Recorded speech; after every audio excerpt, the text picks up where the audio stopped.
Okay, guys, what's up? It's your boy DJ coming at you. Getting nappy here in the morning.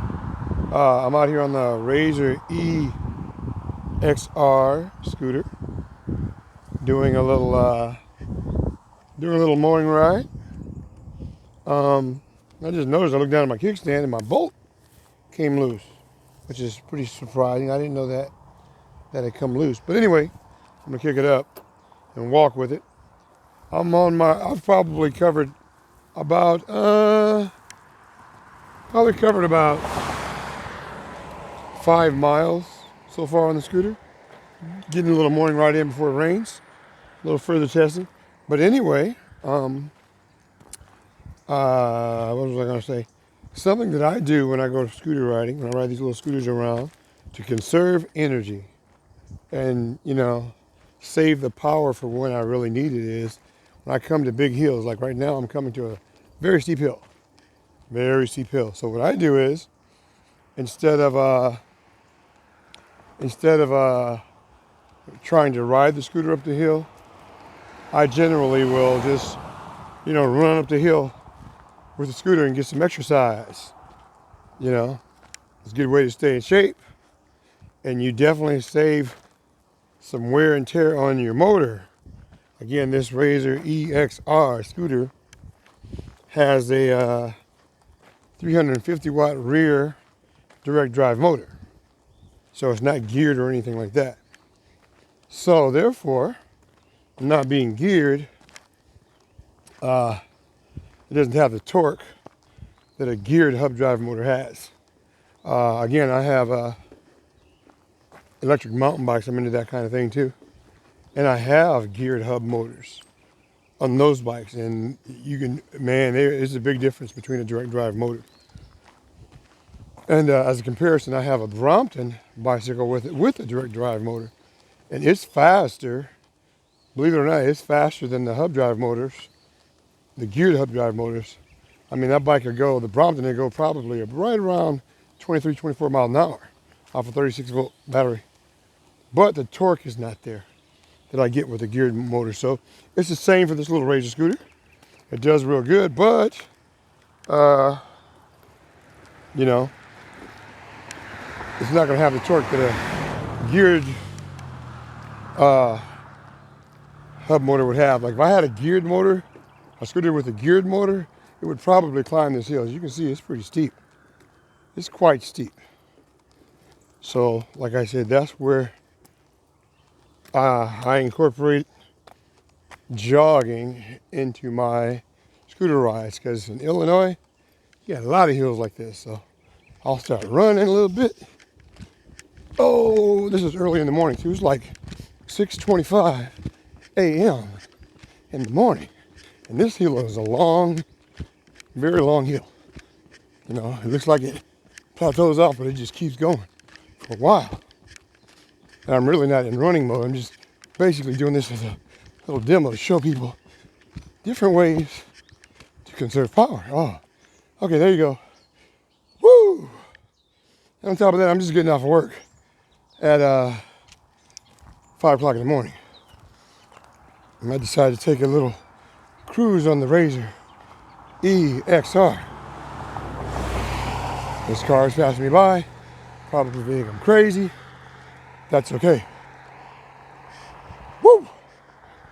But anyway, yeah, this is one way to conserve your battery power and not overheat your motor, is to jog up the hill or walk. So I'm gonna hit it again, jog about 15, 20 steps. So I really have my jogging shoes on.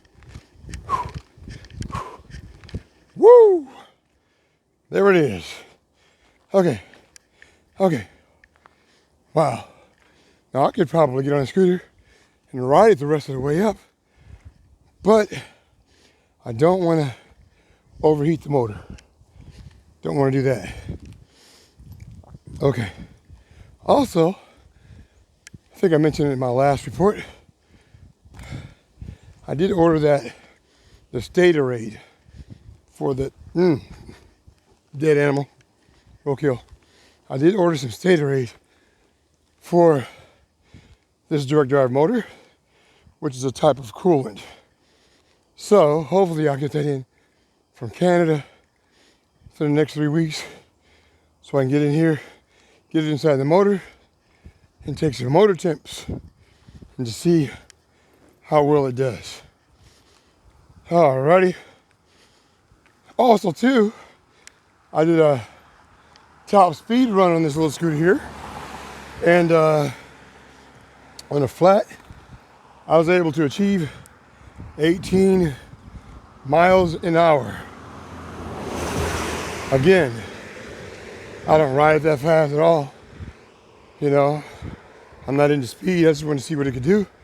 It says that it hit 17. I'm 200 pounds, and this little thing hit 18 point something miles an hour. That's really quite good for a little 8-inch direct drive motor that it has on the rear.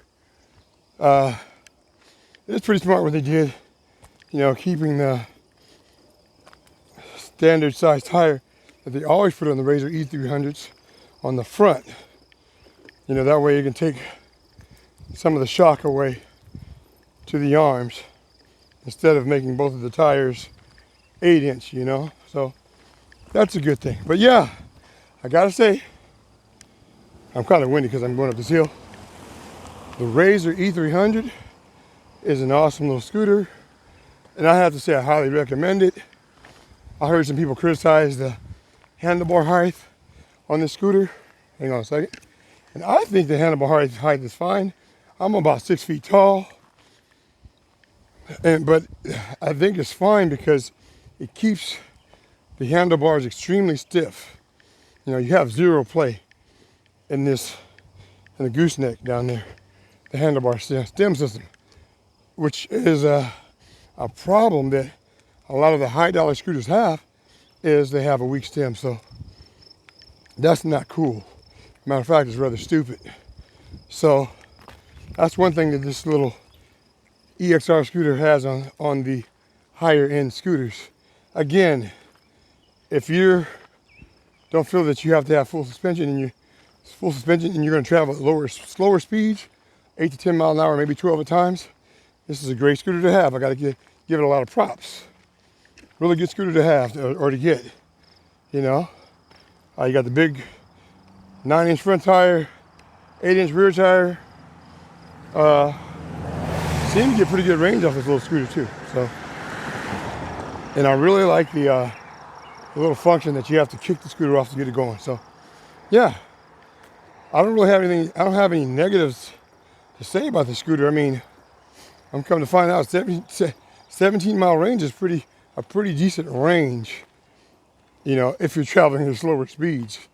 You know, so technically, you could probably get 20 miles off of the scooter at slower speeds. You know, I think it's very, very much in the range of possibilities. You know, because I'm only doing, like I said, up to 8, 9 miles an hour, maybe 10. And the other day, I did like 10 miles and power was still very well. We're still up there really good. I didn't feel a drop off in the power.